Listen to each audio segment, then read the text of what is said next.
والصلاة والسلام على أشرف الأنبياء وسيد المرسلين محمد وعلى آله وأصحابه أجمعين ومن تبعهم بإحسان إلى يوم الدين. أما بعد، أعوذ بالله من الشيطان الرجيم. بسم الله الرحمن الرحيم.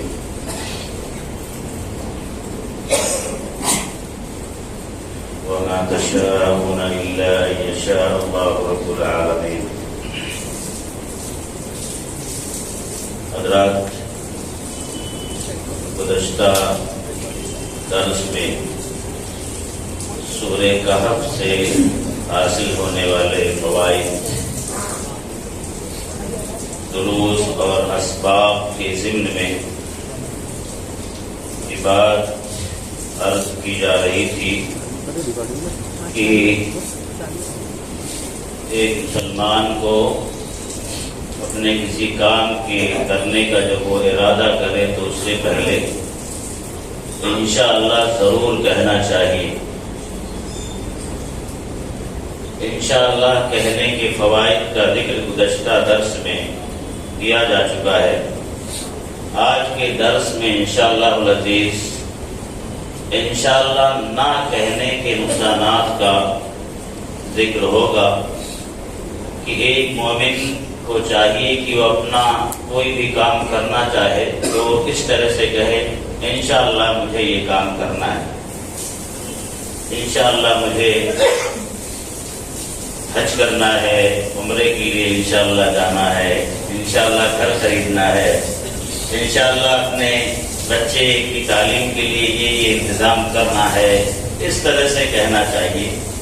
بنا انشاءاللہ کے ذکر کے آئندہ کے لیے کسی کام کے کرنے کا ارادہ کرے تو مومن کو بنا انشاءاللہ کے ذکر کے اس کام کا ذکر نہیں کرنا چاہیے. اور اگر انشاءاللہ کا ذکر ایک مومن بھول جاتا ہے یا یوں ہی غفلت میں نہیں کہہ پاتا ہے تو اس کے نقصانات کیا ہیں؟ آئیے اس کا ذکر سنتے ہیں.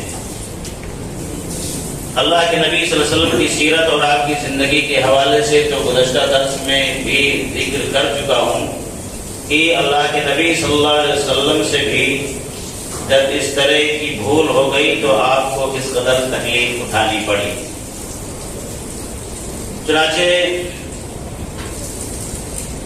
یہودیوں کی ایک جماعت اللہ کے نبی صلی اللہ علیہ وسلم کی خدمت میں آئی اور انہوں نے اللہ کے نبی صلی اللہ علیہ وسلم سے چند سوالات کیے.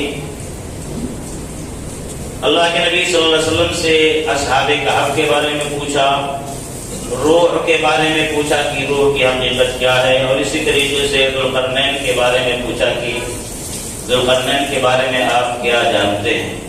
اللہ کے نبی صلی اللہ علیہ وسلم نے وحی کی آمد کی امید میں یہ کہہ دیا کہ کیونکہ آپ نبی تھے، ان سوالات کے جوابات اس وقت آپ کو برجستہ معلوم نہیں تھے، آپ کو امید تھی کہ اللہ تعالیٰ وحی نازل فرمائے گا اور مجھے ان سوالات کے جوابات بتلائے گا.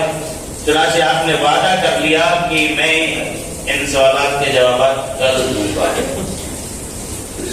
لیکن آپ صلی اللہ علیہ وسلم انشاءاللہ کہنا بھول گئے.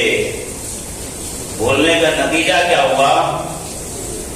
اللہ تعالیٰ کی طرف سے جوابات دیے ہی نہیں گئے. اللہ کے نبی صلی اللہ علیہ وسلم پر وہی اتری ہی نہیں اور تقریباً 15 دنوں تک وہی کے آنے کا سلسلہ بند رہا. آپ کے اس کے جوابات نہیں بتلائے گئے. اب آپ سوچ سکتے ہیں کہ اللہ کے نبی صلی اللہ علیہ وسلم اس دوران کس قدر بے چین ہوئے رہے ہوں گے، کس قدر آپ کو الفت اور کوفت رہی ہوگی کہ وعدہ کر چکے ہیں سامنے یہودیوں سے. یہودی طرح طرح کے شکوک و شبہات میں مبتلا بھی ہوتے رہے ہوں گے کہ محمد الرسول اللہ نے جواب دینے کا وعدہ کیا تھا لیکن نہیں دیا. تو اللہ کے نبی صلی اللہ علیہ وسلم سب بے چینی اور تکلیف میں مبتلا ہوئے اور آخر جب اللہ تعالیٰ نے 15 دنوں کے بعد وحی نازل فرمائی اور ان سوالات کے جوابات دیے جس کی تفصیل سورہ کہف میں موجود ہے، تو سب سے پہلے جوابات کے دینے سے پہلے اللہ تعالیٰ نے اللہ کے نبی صلی اللہ علیہ وسلم کو تنبیہ فرمائی اور کہا وَلَا تَقُولَنَّ لِشَيْءٍ إِنِّي فَاعِلٌ ذَلِكَ غَدًا إِلَّا إِنْ شَاءَ اللَّهُ. اے محمد رسول اللہ صلی اللہ علیہ وسلم کوئی بھی کام کرنے کے وقت ہرگز یہ نہ کہیے کہ انی فاعل ذلک غدا، یہ کام میں کل کروں گا، ہرگز ایسا نہ کہیے، الا ان شاء اللہ، بلکہ اللہ تعالیٰ کی مشیت کو شامل کیجیے، یعنی انشاءاللہ کے ساتھ کہیے۔ یہ میں نے مختصر طور سے اللہ کے نبی صلی اللہ علیہ وسلم کی زندگی کے حوالے سے یہ جو واقعہ موجود ہے اس کا ذکر کیا، کیونکہ پچھلے درس میں اس کا تذکرہ ہو چکا ہے۔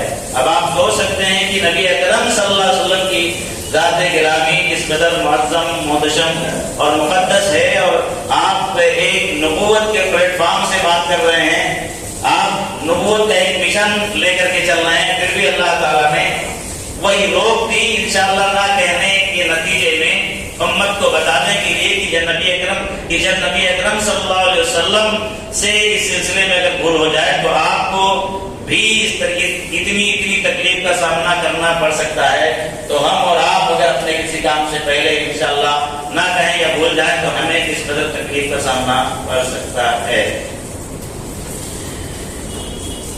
ایک دوسرا واقعہ جو صحیح بخاری حدیث نمبر 5242 کے حوالے سے حضرت سلیمان علیہ السلام کی سیرت اور زندگی کے سلسلے میں ملتا ہے۔ یہاں بھی آپ دیکھیں گے کہ حضرت سلیمان علیہ السلام بھی انشاءاللہ کہنا بھول گئے اور آپ کو کیا نقصان اٹھانا پڑا۔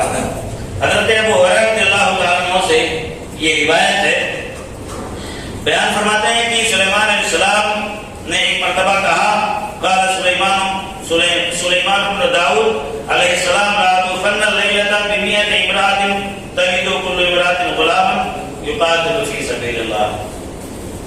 سلیمان اسلام کی اس صحیح روایت کے اندر، اس بخاری جو 5242 نمبر کی روایت ہے، سلیمان اسلام کی 100 بیویوں کا ذکر ہے اس روایت کے اندر۔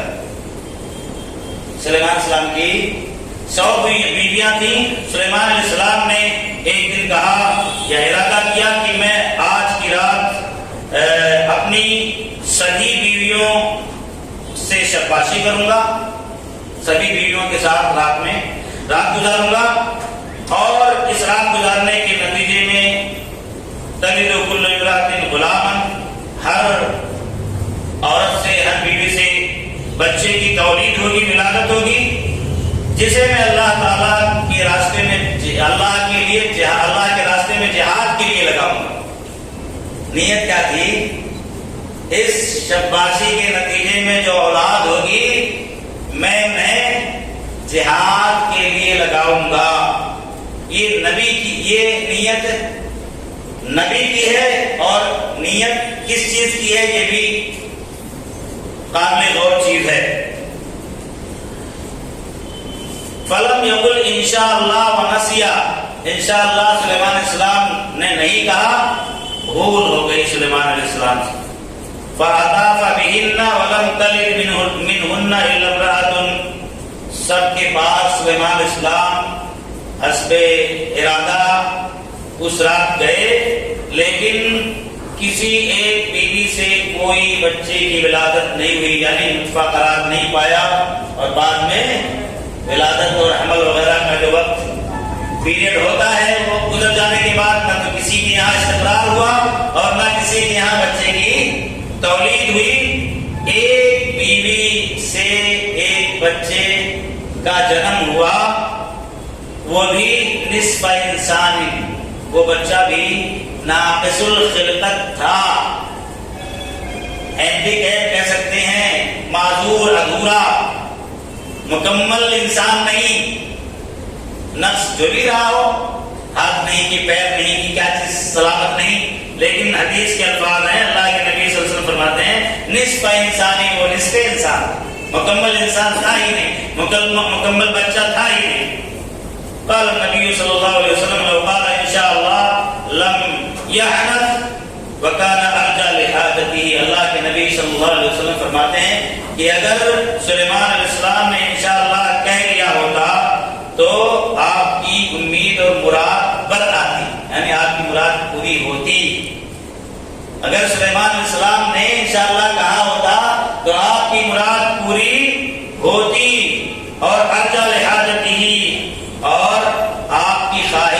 پوری ہونے کی زیادہ امید تھی، محض انشاءاللہ بھول جانے کی وجہ سے یہ نقصان سلیمان علیہ السلام کو اٹھانا پڑا۔ میں ذکر کر چکا ہوں کہ یہ کوئی عام آدمی کی بات نہیں ہے، یہ بات ایک نبی کی ہے، اور واقعہ نبی کا، معاملہ نبی کا ہے۔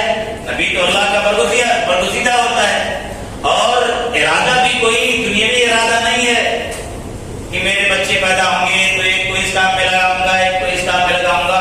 نیت کیسی ہے، ارادہ کیسا عظیم اور کیسا کہ پیارا ارادہ ہے، کس میں لگاؤں گا؟ جہاد کے لیے لگاؤں گا، اللہ کے دین کی سربلندی کے لیے لگاؤں گا۔ یہ اتنا مقدس ارادہ ہے، پھر بھی انشاءاللہ نہ کہنے کے نتیجے میں جب ایک نبی، وقت کے نبی کے ساتھ یہ نقصان کا معاملہ ہو سکتا ہے تو واضح ہے، سمجھ سکتے ہیں ہم اور سوچ سکتے ہیں کہ ہم سے اور آپ سے اگر اس طرح کی غلطی ہوتی ہے تو کس قدر ہمیں نقصان کا سامنا کرنا پڑ سکتا ہے۔ اللہ تعالیٰ سے میں دعا کرتا ہوں کہ رب العالمین یہ جو شریعت کا ایک حکم ہے یا اللہ کے نبی صلی اللہ علیہ وسلم کی ایک سنت ہے، یہ بھی ایک سنت ہے اللہ کے نبی صلی اللہ علیہ وسلم کی، ہم ہر کام سے پہلے انشاءاللہ کریں۔ اللہ تعالیٰ ہمیں اس کا اہتمام کرنے کی توفیق عطا فرمائے۔ آئیے اور اس کے نقصانات دیکھتے ہیں کہ انشاءاللہ اگر نہ کہا جائے تو اس کے نقصانات کیا ہوتے ہیں۔ سورہ قلم کے اندر آیت نمبر 17 سے 28 تک آپ پڑھیں گے تو آپ کو ایک آدمی کا، اس کی اولاد کا، اس کے بچوں کا ذکر ملے گا۔ ایک نیک آدمی تھا، نیک انسان تھا، اللہ تعالیٰ نے اسے ایک پیارا سا اچھا سا باغ دے رکھا تھا، اور اس باغ کے حوالے سے اس کا عمل یہ تھا کہ اللہ تعالیٰ اچھی پیداوار دیتا تھا، اور جب اللہ تعالیٰ اسے یہ نعمت دیتا تھا تو اس کی شکر گزاری کے طور پہ یہ اللہ کا بندہ باغ کی پیداوار کا اچھا خاصا حصہ غربا، مساکین اور ضرورت مندوں کو دیا کرتا تھا۔ جب یہ بوڑھا ہونے لگ گیا اور اس باغ کی دیکھ ریکھ اور اس کا اختیار اس کے بچوں کے ہاتھ میں آیا تو یہ بچے نااہل ٹھہرے۔ انہیں اپنے والد کا یہ کارنامہ کیسا لگا؟ یہ کارنامہ اچھا نہیں لگا، اور انہوں نے سوچا کہ باغ کی پیداوار کا اچھا خاصا حصہ میرا باپ تو دوسروں کو دے دیتا ہے، ہم ایسا نہیں ہونے دیں گے۔ ہم تو باغ تو ہمارا ہے، اس میں ہم محنت، جفاکشی اور جو کچھ کرتے ہیں ہم کرتے ہیں، دوسروں کو کیوں دیں؟ خود غرضی، غیروں کی ضرورتوں سے، غیروں کی ہمدردی سے بے اعتنائی، ہمیں کسی سے درد نہیں، ہمیں کسی سے واسطہ نہیں، ہم تو بس ہم اپنے لیے جئیں گے۔ چنانچہ ان کی یہ صرف ابھی نیت ہی ہوئی ہے، دیکھیے ان کی نیت ہی ہوئی ہے ایسی۔ قرآن پاک میں اللہ تعالیٰ نے ذکر فرمایا اِنَّا بَلَوْنَاهُمْ كَمَا بَلَوْنَا أَصْحَابَ الْجَنَّةِ إِذْ أَقْسَمُوا لَيَصْرِمُنَّهَا مُصْبِحِينَ۔ انہوں نے اب فیصلہ کر لیا اور عزم مصمم کر لیا، پختہ ارادہ کر لیا کہ اب کچھ بھی نہیں دینا ہے کسی کو، باغ کا ایک پھل بھی نہیں دینا ہے، ایک پھل بھی نہیں دینا ہے۔ اور اس کے لیے اگر دین کا انتخاب کرتے ہیں تو ممکن ہے کوئی آئے پیچھے پڑ جائے بندہ تو شاید دینا ہی پڑے، اس لیے دن کا وقت بھی ہم چھوڑ دیں گے۔ اب رات کے وقت کا انتخاب کیا ہے انہوں نے کہ رات ایک دم صبح جب سب لوگ سو رہے ہوتے ہیں، رات کے آگے پہلے حصے میں کچھ لوگ جاگ کے رہے ہوتے ہیں 10 بجے 11 بجے 12 بجے، وہ بھی حصہ نہیں، ایک دم صبح جب سب لوگ سو رہے ہوتے ہیں، لَيَسْرِمُنَّهَا مُصْبِحِينَ، صبح ایک دم اندھیرے میں ہم باغ کا پھل توڑیں گے۔ وَلَا يَسْتَثْنُونَ، صبح ہم باغ کا پھل توڑیں گے، انہوں نے کہا۔ وَلَا يَسْتَثْنُونَ کی تفسیر مفسرین لکھتے ہیں کہ انہوں نے بھی انشاءاللہ نہیں کہا، اور یہ بیچارے کہتے ہی کیا، بڑے نیک تھے۔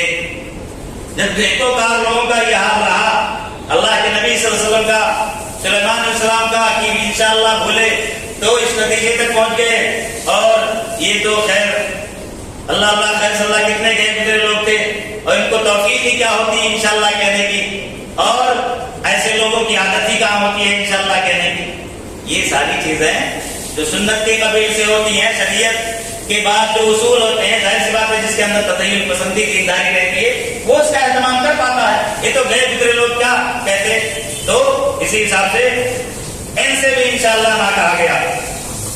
ابھی ارادہ کیا ہے صبح صبح باغ کا پھل کاٹنا ہے, توڑنا ہے. فطاف علیہ طائف من ربک وهم نائمون. ابھی رات میں سوئے, ابھی یہ شام ہوئی, صبح توڑنا ہے, رات ہی میں اللہ تعالیٰ نے صفائی کر دی, پورے باغ کی صفائی کر دی. باغ پر کوئی آفت, کوئی ناگہانی بلا بھیج دی اللہ تعالیٰ نے, جس بھی طرح سے چاہے فرشتوں کے ذریعے سے اس کا صفایا کر سکتا ہے, ہواؤں کے ذریعے سے اس کا صفایا کر سکتا ہے, ایسی ہی کن فیکون کے ذریعے سے بھی کر سکتا ہے. صاف ہو جائے تو صاف ہو. فطاف علیہ طائف من ربک, یا بعض مفسرین لکھتے ہیں کہ زوردار ہوا آئی اور سب کو تباہ کر دیا, سب ملیا میٹ ہو گیا, تباہ برباد ہو گیا, ستیہ ناش ہو گیا. وہم نائمون, ابھی لوگ سو ہی رہے ہیں, صبح ہوئی نہیں, ابھی صبح جائیں گے پھل کاٹنے, پھل توڑنے. فاصبحت کالصریم, جیسے کھیتی کاٹ لی جاتی ہے, کھیتی کا پودا ہوتا ہے, پودا کاٹ لیا جائے, نیچے صرف کیا بچے, اس کا ایک دم جڑ بچے اور کچھ اوپر کچھ دکھائی نہ دے, کٹی ہوئی کھیتی کی طرح سے کر دیا اللہ تعالیٰ نے. فتنادوا مصبحین, صبح صبح جتنے بھی بھائی تھے سب نے رات میں پلاننگ کی تھی, آپس میں چپکے چپکے سب ایک دوسرے کو کیا کر رہے ہیں, آواز دے رہے ہیں. فتنادوا مصبحین, آواز دے رہے ہیں, اجدوا علی حرثکم ان کنتم صارمین, چلو پھل توڑنا ہے نا آج صبح, چلو چلتے ہیں. فانطلقوا هم يتخافتون, جا رہے ہیں باغ کی طرف اور چپکے چپکے بات بھی کر رہے ہیں. یتخافتون کا لفظ قرآن کا اللہ تعالیٰ نے استعمال کیا ہے, بات کرنا ہے تو بہت چپکے چپکے, کہ ہماری بات کسی کی کان تک, کسی کے کانوں تک, کسی ضرورت مند اور کسی غریب کے کانوں تک نہ پہنچ جائے کہ یہ لوگ پھل توڑنے گزشتہ سالوں کی طرف سے جس کا باغ توڑا کرتا تھا, یہ لوگ بھی توڑنے جا رہے ہیں. اور جو بھی جایا کرتے تھے, ظاہر سی بات ہے, جن کو پھل کے باغ کے پھل ملتے تھے ان کو امید رہی ہوگی کہ پھر جب توڑا جائے گا ملے گا, تو انہوں نے سوچا کہ کہیں اس امید میں پھر نہ پہنچ جائے, کسی کو ہماری باتوں کا علم نہ ہو جائے, اس لیے چپکے چپکے بات کرتے ہوئے جا رہے ہیں. اللہ يدخلن اليوم عليكم مسکین, آج رات بالکل کسی مسکین کو داخل نہیں ہونے دینا ہے, وہاں باغ میں پھٹکنے نہیں دینا ہے. وغدوا على حرث القادرین, بالکل اعتماد کے ساتھ کہ چلو جلدی سے ہاں لے کے آتے ہیں, سارا کچھ لا کر کے گھر میں کیا کر لیتے ہیں, ایک دم ٹھوس لیتے ہیں, گھر میں بھر لیتے ہیں, ذخیرہ کر لیتے ہیں. لیکن معاملہ کیا ہے, وہاں پہنچ کر کے حیران رہ جاتے ہیں. فلما رأوا قالوا انا لضالون, دیکھا تو رات کا اندھیرا ہے اور باغ کی صورتحال تو بالکل عجیب و غریب لگ رہی ہے. تو کیا کہہ رہے ہیں, رات کے اندھیرے میں لگتا ہے ہم راستہ بھول گئے. اپنے کھیت کا راستہ بھی کوئی بھولتا ہے, لیکن جب ان کی نیت خراب ہوئی تو اللہ تعالیٰ نے ان کے دماغ اور ان کی کھوپڑی کو بھی خراب کر دیا. پہلے مرحلے میں ان کو کہنا چاہیے تھا کہ بات گڑبڑ ہے, لیکن ایسے لوگوں کو نصیحت جلدی نہیں ملتی. جب تک زوردار ہتھوڑا اللہ تعالیٰ ان کے دماغ پہ نہ رکھے تب تک ایسے لوگوں کی آنکھ نہیں کھلتی. ابھی بھی کہہ رہے ہیں انا لضالون, لگتا ہے ہم لوگ راستہ بھول گئے ہیں, اپنے باغ تک نہیں آ سکے. لیکن اپنا ہی باغ ہے, کتنی غلط فہمی ہو سکتی ہے. نہیں راستہ تو نہیں بھولے, پہلے مرحلے میں تو یہ سمجھ میں آیا, پھر دوسرے ہی مرحلے میں ان کا دماغ ٹھکانے لگنے لگا اور کہا بل نحن محرومون, نہیں راستہ اس کا نہیں بھولے, باغ تو ہمارا ہی ہے اور سارے باغ کا ستیہ ناش ہو چکا ہے. ہم اللہ تعالیٰ کے عذاب کے شکار ہو چکے ہیں, ہم کو اللہ تعالیٰ نے ہمارے باغ اور ہمارے پھل سے محروم کر دیا ہے.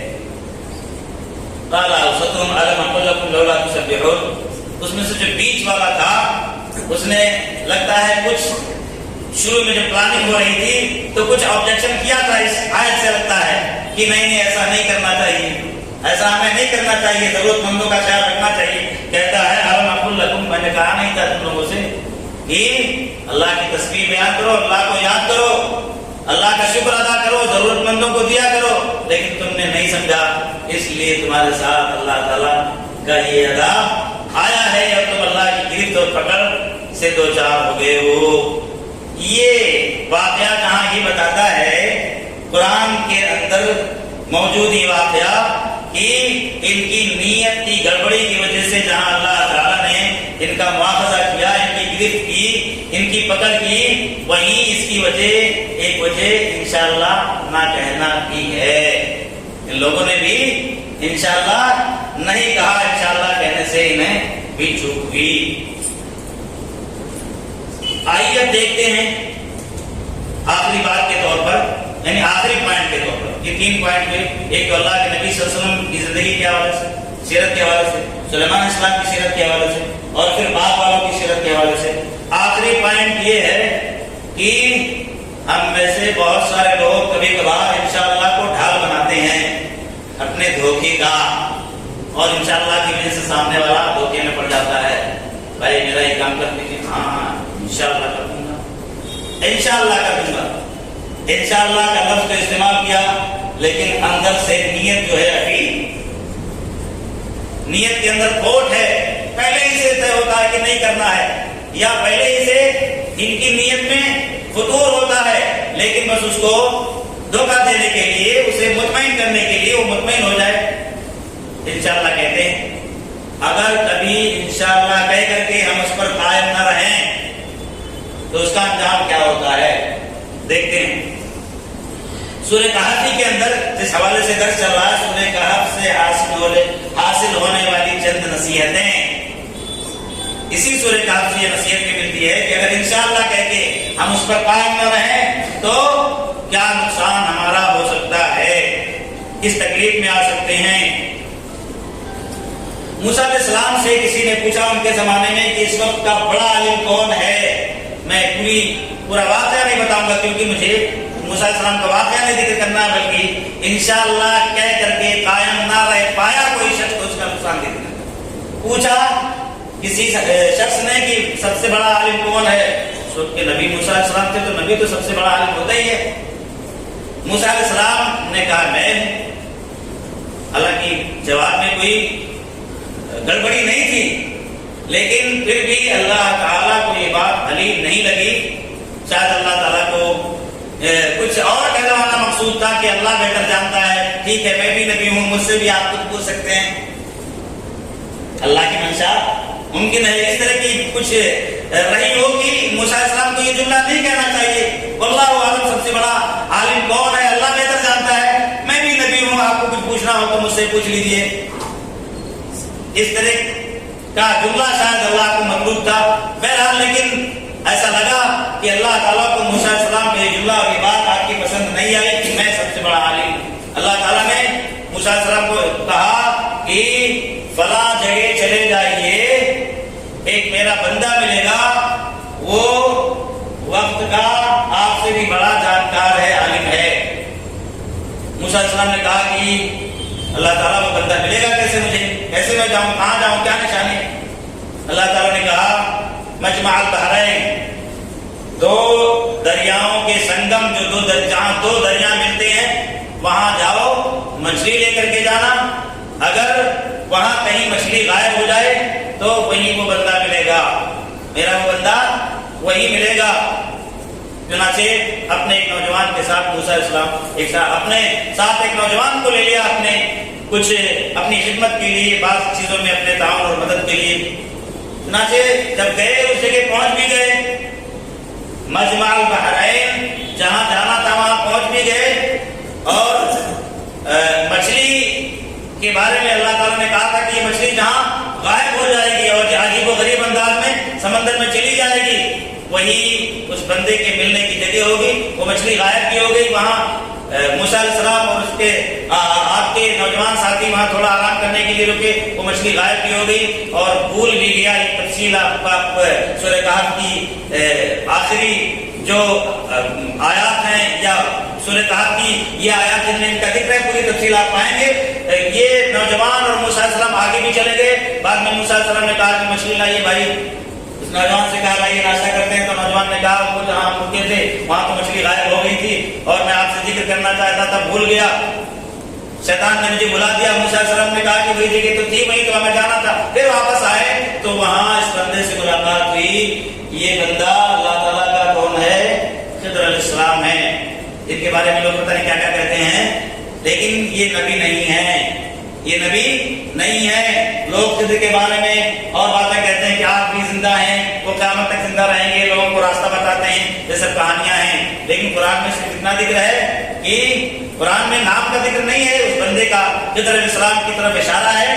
اور یہ خضر علیہ السلام کے پاس جب موسیٰ علیہ السلام پہنچے تو کہا فوجد عبد بن عبادنا آتیناہ رحمۃ من عندنا وعلمناہ من لدنا علما. اللہ تعالیٰ فرماتا ہے ایسے لکھات میں کہ ہم نے اپنی طرف سے ان کو خصوصی علم عطا فرمایا تھا. موسیٰ علیہ السلام نے کہا هل اتبعک علی ان تعلمنی مما علمت رشدا. خضر علیہ السلام کیا آپ ہمیں اپنے ساتھ رکھیں گے, ہم آپ سے کچھ سیکھنا چاہتے ہیں. خضر علیہ السلام نے کہا انک لن تستطیع معی صبرا, آپ ہمارے ساتھ رہ کر کے صبر نہیں کر پائیں گے. ایسے ایسے معاملات آئیں گے کہ آپ بے صبرے ہو جائیں گے, اپنے صبر پر کنٹرول نہیں کر پائیں گے. موسیٰ علیہ السلام نے وعدہ کیا قال ستجدنی انشاء اللہ صابرا, ستجدنی انشاء اللہ صابرا. ارے بھائی انشاءاللہ صبر کروں گا, انشاءاللہ صبر کروں گا, اور کوئی آپ کے خلاف منشا کوئی کام نہیں کروں گا, خلاف منشا کوئی کام نہیں کروں گا. خضر علیہ السلام نے کچھ ڈائریکشن دے دی کہ دیکھیے ایسا ہے, آپ سے جو میں کہہ رہا ہوں کہ صبر نہیں کر پائیں گے وہ اس کی بنیاد کیا ہے, یہ دیکھیے ڈائریکشن دے رہا ہوں. فَإِنِ اتَّبَعْتَنِي فَلَا تَسْأَلْنِي عَنْ شَيْءٍ, میرے ساتھ رہنا ہے تو کچھ کوشچن نہیں کیجیے گا, کچھ پوچھنا نہیں رہے گا آپ کا, اعتراض نہیں کرنا ہے آپ کا. ہاں میں بعد میں ہٹا وہ جتا لگا میں نے دکھا, میں سب کا ایکسپلینیشن کروں گا, ایک وقت آئے گا. لیکن اس سے پہلے کوئی بھی واقعہ رونما ہوگا, آپ کو اعتراض نہیں کرنا ہے, آپ کو سوال نہیں کرنا ہے. سارے اعتراضات آپ کے جو رہیں گے, سارے سوالات جو رہیں گے, اینڈ میں اس کے جوابات دوں گا, لیکن بیچ میں آپ کو کچھ نہیں کہنا ہے. چلے حتی اذا رکبا فی السفینۃ, راستہ چل رہے تھے, سب لوگ ایک کشتی میں سوار ہوئے, موسیٰ علیہ السلام بھی, خضر علیہ السلام بھی اور نوجوان بھی. مفسرین تو لکھتے ہیں کہ اس بیچارے کشتی والے نے ان لوگوں سے ان کی نیکی تقویٰ اور ان کا حلیہ دیکھ کر کے معاوضہ بھی نہیں لیا, اور جب اترنے کے قریب ہوئے, اتر گئے, تو خضر علیہ السلام نے کشتی کی ایک کیل نکال دی, اس کو کچھ عیبدار کر دیا, کشتی کو کچھ فَعِيبَهَا, اس کا کچھ عیبدار کر دیا, اس میں کچھ نقص نکال دیا. موسیٰ علیہ السلام نے دیکھا, کہا بیچارہ غریب آدمی, اسی سے اس کا گزارا ہوتا ہے, اور اس نے ہمارے ساتھ یہ احسان بھی کیا, اور خضر علیہ السلام نے کیا ظلم ڈھا دیا بیچارے کی کشتی کی کیل ہی نکال دی, ایک چھوٹا سا سوراخ کر دیا. چھوٹے سے سوراخ سے پانی اگر آئے گا تو کبھی بوند آئے گا, اس سے کوئی فرق نہیں پڑتا ہے, کشتی میں کوئی فرق نہیں پڑتا. بوند ایک ایک بوند آئے گا تو اس سے کشتی میں کیا کتنا پانی آئے گا کہ کشتی ڈوب جائے گی. کوئی ایسا عیب نہیں ہوا تھا جس سے اللہ کو نقصان ہوگا. لیکن بہرحال یہ منظر تو عجیب و غریب تھا, دیکھ کر کے موسیٰ علیہ السلام سے نہ رہا گیا, اور موسیٰ علیہ السلام نے کہا اخرجتها لتغرقها لها, کشتی کو توڑ دیا تاکہ کشتی خراب ہو جائے اور اس کے سوار جو ہیں سب ڈوب جائیں. آپ نے تو اچھا کام نہیں کیا, بڑا عجیب و غریب کام کیا. خضر علیہ السلام نے کہا میں نے کہا تھا نا انک لن تستطیع معی صبرا, آپ صبر نہیں کر پائیں گے. دیکھیے پہلے ہی مرحلے میں آپ سرنڈر کر گئے اور آپ اپنے وعدے پہ باقی نہیں رہے. موسیٰ علیہ السلام نے کہا کہ اچھا ٹھیک ہے, انسان ہی ہوں, معذرت چاہتا ہوں, غلطی ہو گئی, ذرا اس کے لیے میں معذرت چاہتا ہوں. پھر آگے چلے تو دیکھا کہ ایک لڑکا بھلا اچھا چھوٹا سا ایک دم کم سن پیارا کھیل رہا ہے, مست ہے, مچل رہا ہے, پکڑا, اس کو اٹھا کے پٹک دیا, مر گیا. چھوٹے بچے کو اٹھا کے پٹک دیں گے تو کیا ہوگا, مر گیا. موسیٰ علیہ السلام دیکھ کر کے بوکھلا گئے, یہ کیا ظلم ڈھایا خضر علیہ السلام نے, ابھی کوئی دیکھے گا تو اس میں ہماری بھی تو درگت بنے گی. موسیٰ علیہ السلام سے پھر نہ رہا گیا اور پوچھ لیا, کہا لقد جئت شیئا نکرا, بڑا غلط آپ نے کام کیا, بڑا غلط کام کیا. نکرا منکر سے ہے نہیں, کوئی اچھا کام نہیں, بڑا غلط کام آپ نے کر دیا خضر علیہ السلام. موسیٰ خضر علیہ السلام نے پھر کہا بات تو یہی ہے نا, میں نے کہا تھا کہ آپ صبر نہیں کر پائیں گے. پھر ایک بار معذرت کرنے کے باوجود بھی آپ صبر نہیں کر رہے ہیں, پھر آپ نے پوزیشن ڈال دیا. موسیٰ علیہ السلام نے کہا اچھا ٹھیک ہے, یہ دوسری غلطی ہے, یہ دوسری غلطی ہے. اب اگر غلطی کروں گا, اب اگر اس طرح کا کوئی معاملہ میرے ساتھ پیش آئے گا تو مجھے اپنے سے جدا کر دینا، فلا تصاحبنی قد بلغت من لدنی عذرا، اب پھر مجھے اپنے ساتھ مت رکھنا، اب کا عذر جو ہے، اب میرا عذر جو ہے پھر کوئی ایسا عذر نہیں رہ جائے گا کہ اس میں میری معافی ہو۔ یہاں تک کہ حتی اذا اتیا اہل قریۃ استطعما اہلھا فابوا ان یضیفوہما، اور آگے گئے تو استطعما اہلھا، کچھ لوگ تھے ان سے کھانا مانگا، ان سے خضر علیہ السلام اور موسیٰ علیہ السلام نے کیا کیا، ان لوگوں سے کچھ کھانے کی فرمائش کی، کچھ تعاون کی فرمائش کی، لیکن ان لوگوں نے، اس بستی والوں نے ان کا کوئی تعاون نہیں کیا، خضر علیہ السلام اور موسیٰ علیہ السلام کا کوئی تعاون نہیں کیا، لیکن البتہ دیکھا کہ وہاں ایک دیوار تھی جو قریب قریب گوشیدہ ہو چکی تھی، گرنے والی تھی، خضر علیہ السلام نے جا کر کے وہاں اس دیوار کو ٹھیک کر دیا، اس دیوار کو ٹھیک کر دیا، وہ دیوار گرنے والی تھی، پرانی ہو چکی تھی، موسیٰ علیہ السلام نے خضر علیہ السلام نے جا کر کے اس دیوار کو ٹھیک کر دیا۔ موسیٰ علیہ السلام نے دیکھا کہ پھر یہ لوگ اتنے گئے فکرے ہیں اور اتنے بے مروت ہیں کہ ہم یہاں ضرورت مند ہیں، ہماری کوئی ضیافت اور کوئی مدد ان لوگوں نے نہیں کی، اور خضر علیہ السلام نے جا کر کے بنا معاوضے کے ان کی دیوار سیدھی کر دی، چاہتے تو معاوضہ لے سکتے تھے۔ تو اس طرح سے موسیٰ علیہ السلام نے پھر سوال کر دیا، اور خضر علیہ السلام نے کہا کہ موسیٰ علیہ السلام نے کہا کہ آپ نے کیا کیا، چاہتے تو آپ معاوضہ لے سکتے تھے، چنانچہ پھر خضر علیہ السلام نے کہہ دیا آدھا فراق بینی و بیننا سأنبئک بتأویل ما لم تستطع علیہ صبرا، اب یہ تیسرا مرحلہ ہے، اب آپ کا میرے ساتھ رہنے کا کوئی حق نہیں بنتا، کوئی معذرت نہیں ہے، اب جائیے علیہ السلام، آپ الگ ہو جائیے، اور یہ جو باتیں میرے ساتھ پیش آئی ہیں ان کا رزلٹ، ان کا نتیجہ اور ان کی حکمت بتا دیتا ہوں کہ یہ ایسا کیوں کیا گیا۔ کشتی کی جو سوراخ کی خضر علیہ السلام نے بتایا، اس کی حکمت یہ ہے کہ کشتی غریب مزدور کی ہے، اور اس علاقے کے اندر ایک بڑا ظالم بادشاہ ہے جو غریبوں کے ساتھ اس طرح ظلم کرتا ہے کہ اس کی اچھی چیز، اچھی کشتی ہو چھین لیتا ہے۔ میں نے اعتراض کر دیا کہ تھوڑا سا ہی اب رہے گا، چھین لیا تو سارا سرمایہ چلا جائے گا، لیکن عہدیدار رہے گی وہ کشتی تو اس کا کام چلتا رہے گا۔